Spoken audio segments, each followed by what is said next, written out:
सत्य घटना, सत्य की तहता।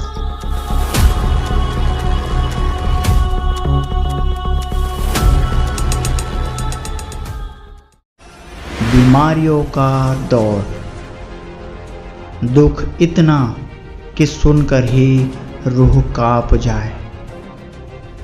घर में बच्चे बीमार, एक का इलाज कराओ तो दूसरा तैयार।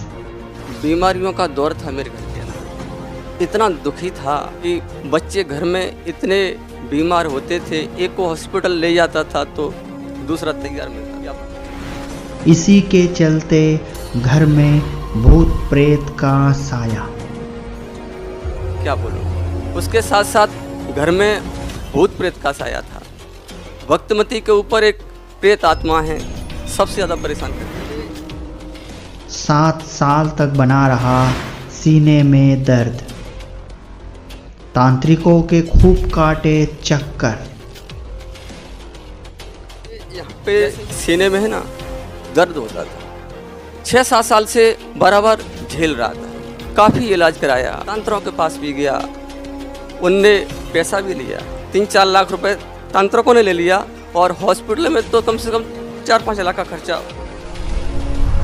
आखिर में आ गई आत्महत्या की नौबत। आत्मदाह के अलावा नहीं था कोई रास्ता बाकी। तो ऊपर इसके अलावा कोई रास्ता ही नहीं था। मैंने तो सोच लिया था कि अब तो आत्महत्या कर ही लेनी है। आइए आज आपको सत्य घटना पर आधारित एक ऐसी स्टोरी बताते हैं जिसे सुनकर आपके होश ही उड़ जाएंगे। तो चलिए कहानी शुरू करते हैं। सर नमस्कार। नमस्कार जी। सर क्या नाम है आपका? सुकेश भाई राठौर। सर कहाँ से आए आप? चांदोड़िया अहमदाबाद गुजरात से आया हूँ। क्या करते हैं आप? वैसे मेरे संस्था है हरिओम हिंदी विद्यालय, उसका मैं प्रिंसिपल हूँ। सर संत रामपाल जी महाराज जी से कब जुड़े आप? सर 23 मई 2013 को नाम दीक्षा ली। सर आप अहमदाबाद गुजरात में रहते हैं और आप एक प्रिंसिपल हैं, तो सर इतनी दूर संत रामपाल जी महाराज जी से कैसे जुड़े आप? सर इसके पीछे बहुत बड़ा कारण है, अगर आप सुनो तो मैं सुनाऊँ। बिल्कुल सर। सर सबसे पहले बीमारियों का दौर था मेरे घर के अंदर। सर मैं आपसे क्या कहूँ, इतना दुखी था कि बच्चे घर में इतने बीमार होते थे, एक को हॉस्पिटल ले जाता था तो दूसरा तैयार मिलता था। 3-4 साल इतना परेशान होगा सर जी कि आपसे क्या बोलूं। उसके साथ साथ घर में भूत प्रेत का साया था। वक्तमती के ऊपर एक प्रेत आत्मा है, सबसे ज़्यादा परेशान करती थी। जैसे ही मैं ऑफिस से घर पे आता था तो रोज़ का लड़ाई झगड़ा, इससे भी मैं बहुत परेशान था। सर जी मैं खुद अपनी बीमारी के बारे में बताता हूँ। मेरे यहाँ पे सीने में है ना दर्द होता था। 6-7 साल से बराबर झेल रहा था। काफ़ी इलाज कराया, तंत्रों के पास भी गया, उनने पैसा भी लिया। 3-4 लाख रुपए तंत्रों ने ले लिया और हॉस्पिटल में तो कम से कम 4-5 लाख का खर्चा हो ही चुका था। फिर भी ठीक नहीं हो रहा था सर जी। लास्ट में मैंने डॉक्टर से पूछा कि भाई इसका कोई इलाज है कि नहीं। डॉक्टरों ने भी इतनी सिटी स्कैन कराई सर जी, इतनी सोनोग्राफी कराई, एक्सरे कराए, शायद मेरा घर भर गया। सर जी एक दिन मैंने पूछा डॉक्टर इसका कोई इलाज होगा कि नहीं होगा। छिल्ले में डॉक्टर ने कहा कि भाई आपका इलाज तो आप परमात्मा ही कर सकते हैं, हमारे पास कोई रास्ता है नहीं। डॉक्टरों ने भी ऊपर हाथ उठा दिए थे, हमारी बस की बात नहीं। सर जी जब ऐसी नौबत आ जाए तो एक आत्महत्या के ऊपर इसके अलावा कोई रास्ता ही नहीं था। मैंने तो सोच लिया था कि अब तो आत्महत्या कर ही लेनी है। एक टीचर होने के नाते समझ में नहीं आ रहा था कि क्या करूं क्या नहीं करूं। पाप का इतना दौर कि मेरे को समझ में नहीं आ रहा था कि अब क्या करूं। सर जी एक दिन मैंने फाइनल डिसीजन ही ले लिया था। मेरे यहाँ पे इतना पेन होता था, इतना ज़बरदस्त होता था कि शायद ऐसा लगता था कि सहन नहीं होता था। एक दिन मैंने डिसीजन ले लिया कि आज आत्महत्या कर ही लेनी है। तो मैं घर से निकला, मेडिकल पहुंचा। गेहूं की गोली आती है डालने वाली जहर की, वो ली और लेके बाहर निकल गया। शाम का समय था, 8 बज रहे थे, हाथों पे ले लिया। मैंने सोचा कि आज इसको खा के आत्महत्या कर लूँगा। फिर विचार आया कि फिर फिर वहाँ बैठे बैठे सोचा कि मरना तो है ही, एक बार खुदा की ओर नज़र डाल लेते हैं। मैंने अंतरात्मा से पुकारा, हे परमात्मा, अगर तू इस धरती पे है तो आज आपके बच्चे की जान जा रही है, बचाना है तो बचा लो।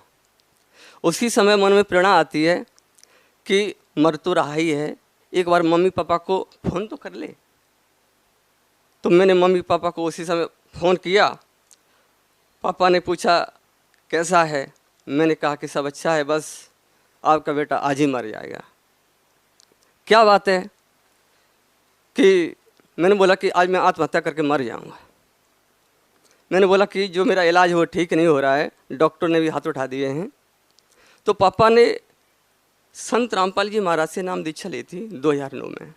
जब मेरे पिताजी ने संत रामपाल जी महाराज के बारे में मुझे बताते थे तो मैं गुरुओं के बारे में मानता नहीं था। मैंने तो ये सोचा था कि गुरु तो सब ढोंगी होते हैं और इनके पास अंधविश्वास ही है, तत्व ज्ञान तो इनके पास है ही नहीं। क्योंकि पहले भी मैं भटक चुका था। मैं जय गुरुदेव मथुरा वाले हैं वहाँ पे भी गया था, ओम शांति में भी वो वर्ष तक रहा और राधा स्वामी के भी रांड लगाए, क्योंकि मैं सब जगह भटक चुका था, कहीं से मैं कुछ लाभ नहीं मिल रहा था। तो मुझे विश्वास था कि ये तो गुरुओं के पास जाना तो व्यर्थ है, या कुछ है ही नहीं।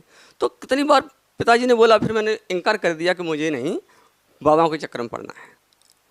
फिर जब मेरी ऐसी स्थिति आ गई तो मरता क्या नहीं करता। फिर पिताजी ने बोला कि आप संत रामपाल जी महाराज के आश्रम में चलोगे, मैंने यस बोल दिया। 15 दिन के बाद पिताजी गांव से जब अहमदाबाद आए, फिर वो मुझे 23 मई 2013 को आश्रम में गया और गुरुजी से उपदेश लिया। उपदेश लेने के बाद गुरुजी की आशीर्वाद खिलाने में लगा। जैसे गुरुजी आशीर्वाद देते हुए आए और गुरुजी ने मेरी तरफ देखा, मेरी आंखों में आंसू थे। जैसे संत रामपाल जी महाराज ने जैसे मेरे ऊपर हाथ रखा, बस हाथ रखते ही ऐसा चमत्कार हुआ, जो मेरा पेन था ना, वैसे ही पूरी जो भी मेरा दर्द था, जो भी बीमारी थी, एकदम समाप्त हो गई। सर जी, मैंने गुरुजी को नीचे से ऊपर तक देखा। मैंने बोला क्यों हो, संत की महिमा तो सुनी थी, लेकिन आज पता चला कि असली संत क्या होता है। राहत मिलने के बाद आराम से भंडारा पाया, पूरी रात खुशी खुशी से लेटा रहा। जैसे मैं नाम लेने के बाद आया घर पे, तो एक दिन की बात है कि मैं शाम को आरती कर रहा था। हमारा बच्चा है, 15 साल का था, गौरव नाम है, मेरे साथ आरती में रोज़ बैठ जाया करता था। एक दिन क्या हुआ, जैसे ही वो साथ बैठा, जैसे मैंने आरती स्टार्ट की, आरती स्टार्ट होते ही उसके सीने में ऐसा दर्द हुआ कि रोते रोते ज़मीन के ऊपर गिर गया। जैसे ही उसको मैंने ओली में लिया तो उसको एकदम पसीना पसीना हो गया। सर जी, पसीना तो क्या, उसके इतना पसीना निकला कि मैं भी पसीने के अंदर भीग गया। 20 मिनट तक उसकी सांस चली गई थी सर जी, 20 मिनट तक सांस रही नहीं। मैंने उसको हाथ ये देखे, सब देखे, आंखें फटी रह गई थी, सब एकदम मतलब ख़त्म ही हो चुका था सर जी, ख़त्म हो गया था। फिर मैंने ये सोचा, मैंने कहा हे बंदी छोड़, हे सतगुरु रामपाल जी महाराज, बच्चे का मरने का गम नहीं है, या तो ये पहले हो जाता तो मुझे दुख नहीं था, लेकिन आपके चरणों में आने के बाद अगर ऐसा होता है तो लोग क्या कहेंगे। लोग पहले से ही विरोध करने लगे हैं कि इन्होंने देवी देवताओं को छोड़ दिया है, इसके लिए कारण इनका लड़के की मौत हुई है। फिर क्या हुआ? फिर उसके बाद एकदम ख्याल आया कि हमारे सतगुरु बंदी छोड़ रामप्री महाराज ने बताया कि जो हमने आपको अमृत जल दिया है उसको पिला दूं। तो जैसे ही मुझे अंदर से प्रेरणा हुई, मैंने अमृत जल की डिब्बी ली और उसको पिलाया। आरती बराबर चालू थी, बंद नहीं किया था। फिर जैसे ही आरती एंड होने के लिए आई, जैसे उसकी आंखें एकदम खुल गई। सर जी एकदम ऐसा चमत्कार हुआ कि उसके अंदर सांस तो रही नहीं थी, बिल्कुल खत्म ही हो चुका था, 100% खत्म हो गया था। लेकिन हमने आरती बंद नहीं की थी, आरती बराबर चालू थी। जब एंड की एक कड़ी आती है, उसी समय उसने एकदम आंख खोली, पापा पापा। मैंने क्या होगा, जब उसको देखा ये तो होश में आ गया, आंखें खुल गई और एकदम मतलब खड़ा हो गया। मैंने बोला हो बंदी छोड़, वास्तव में परमात्मा का नाम सुना था, लेकिन सतगुरु रामपाल जी महाराज हकीकत में ही परमात्मा है, ये कबीर साहब के अवतार हैं। सर आपके बेटे ने क्या बताया था? क्या वो सो रहा था या उसके साथ क्या हुआ था? उसने क्या बताया? सर जी वो तो मतलब खत्म ही हो चुका था, अचेत था, उसको कुछ याद नहीं? अचेत, बिल्कुल अचेत। तो वो तो पसीना पसीना, उस तो ऐसा सर जी मैं आपको क्या बताऊँ, वो तो खत्म ही हो चुका था। सर आपने बताया कि आप अपनी समस्याओं को लेकर जय गुरुदेव के पास गए, राधा स्वामी पंथ के पास गए और आप ब्रह्मा कुमारी पंथ में भी गए, लेकिन आपको कहीं से भी कोई राहत नहीं मिलती है। और जैसे ही आप संत रामपाल जी महाराज जी से नाम दीक्षा लेते हैं और आपकी वर्षों पुरानी बीमारी जो होती है, जिस बीमारी को लेकर के आप जहर खाने की स्टेज पे आ गए थे, वो बीमारी आपकी ठीक हो जाती है। तो सर सवाल ये है कि संत रामपाल जी महाराज जी से नाम दीक्षा लेने के बाद आपकी जो बीमारियाँ ठीक हुई है, उन बीमारियों के अलावा भी कोई आपको और लाभ मिला है? सर जी और आने के लाभ मिले। हमारी आर्थिक स्थिति भी पहले से डाउन थी, फिर बहुत अच्छी हो गई। और हमारा गौरव है, 12वीं कक्षा में बहुत अच्छे नंबर लेकर के आया था, गुजरात में नंबर 1 पे रहा था और सरकारी कॉलेज में एडमिशन हुआ। अगर उसका सरकारी कॉलेज में एडमिशन नहीं होता तो जैसे प्राइवेट कॉलेज कराते तो 16-17 लाख का खर्चा आता डिग्री करने का, लेकिन आज हमारा वो फ्री हो रहा है। और उसके साथ में हमारी एक बच्ची है, उसकी रमणी हो गई, रमणी बहुत अच्छे से हो गई, क्योंकि हमारा गुरुजी का आदेश है दहेज ना लेना है ना देना है। संत रामपाल जी महाराज ने जो उनकी शादी कराई है, रमणी कराई है, वो शास्त्र विधि के अनुसार कराई है।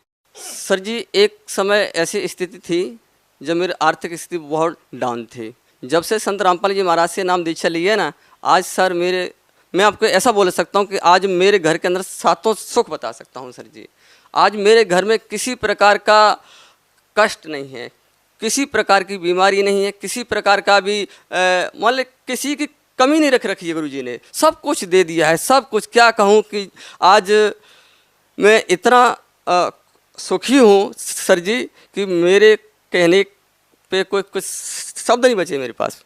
सर आप एक शिक्षित व्यक्ति हैं, आप खुद प्रिंसिपल हैं, तो सर आपसे जानना चाहेंगे कि संत रामपाल जी महाराज जी के बारे में अक्सर ये बातें सुनने को मिलती है कि अन्य धर्मगुरुओं की निंदा करते हैं। आप तो हिंदुस्तान के तमाम धर्मगुरुओं से जुड़े हुए थे आप पहले, और अब आप संत रामपाल जी महाराज जी से जुड़े हुए हैं। क्या लगता है आपको, क्या इसको निंदा कही जाए या क्या कहना चाहिए? सर निंदा तो नहीं है, हमारे गुरुजी ने एक सच्चाई बताई है। सच्चाई बताना कोई निंदा नहीं होती है। हमारे गुरुजी ने वेद शास्त्रों को खोल खोल कर रख दिया है। गीता वेद सबके यहाँ पढ़े हुए हैं, मिला लो, सच्चाई क्या है आपको खुद से पता चल जाएगी। सर ये भी सुनने को मिलता है कि जो श्रद्धालु संत रामपाल जी महाराज से जुड़े हुए हैं वो एक अंधश्रद्धा भक्ति के तहत जुड़े हुए हैं। वो अनपढ़ लोग हैं, ज़्यादा पढ़े लिखे नहीं हैं, लेकिन आप खुद एक प्रिंसिपल है और आप एक स्कूल का संचालन भी करते हैं। तो आप क्या कहना चाहेंगे उन लोगों को जो संत रामपाल जी महाराज के अनुयायियों के बारे में ये कहते हैं कि वो एक अंधश्रद्धा भक्ति के तहत ही जुड़े हुए हैं? सर जितने भी भक्त समाज है जो संत रामपाल जी महाराज के चरणों में जुड़ा हुआ है, कोई भी अंधभक्ति के तहत नहीं आता है। उन्होंने सच्चाई को जाना है, परखा है और उनसे नाम दीक्षा ली। सर संत रामपाल जी महाराज ने एक सामाजिक उत्थान की जो क्रांति खड़ी की है, उसके बारे में आप क्या कहना चाहेंगे? सर जैसा कि मैंने बताया कि मेरी बेटी की रमणी हुई, शादी हुई, तो उसमें वर पक्ष ने भी ना दहेज लिया, 1 पैसे का भी खर्चा नहीं होगा। और हमारे गुरुजी ने हमें ये सिखाया कि दहेज ना लेना है ना देना है, और नशा मुक्त भारत बना रहे हैं। सर जी अगर हम दोनों ही परिवार सक्षम थे, अगर हम ये जगत के हिसाब से शादी करते तो इस शादी में खर्चा कम से कम 16-17 लाख का आना था। और वो आज परमात्मा की दया से, संत रामपाल जी महाराज की रजा से ये शादी हमारी बिगड़ दानदाजी के संपन्न हुई। सर आप भगत समाज को क्या संदेश देना चाहेंगे?